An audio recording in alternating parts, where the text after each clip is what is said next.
ఆహ్, గురు సాంగత్యం వల్ల మనకు ఎటువంటి విషయాల పట్ల అవగాహన లభిస్తుంది?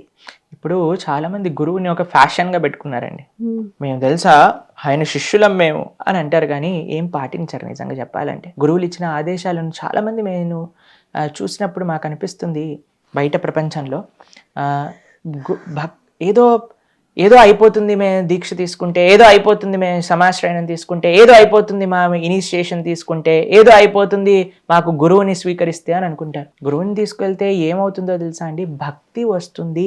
మనం సిన్సియర్‌గా గురువు చెప్పిన మాటలు వినగలిగితే. తత్విద్ధి ప్రణిపాతేన పరిప్రశ్నేన సేవయా కృష్ణుడు భగవద్గీతలో చెప్పారండి. వినయంతో గురువుని ఆశ్రయించాలి. గురువు చెప్పిన విషయాలన్నిటినీ కూడా మంచిగా మనసులో అవగతం చేసుకోవాలి. గురువు ఏదో ఫ్యాషన్ కాదండి. గురువు ఏదో మనకి వీసా పాస్‌పోర్ట్ ఇవ్వరు వైకుంఠానికి వెళ్ళడానికి.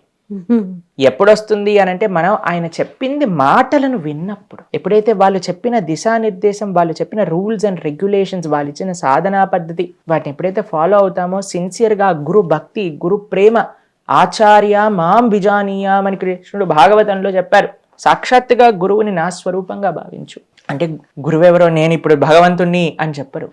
గురువు ఎప్పుడు కూడా నేను భగవంతుడి యొక్క దాసుని, మీరందరూ ఆశ్రయించాల్సింది గురువు భగవంతుణ్ణి అని చెప్పేవాడే గురువు అనమాట.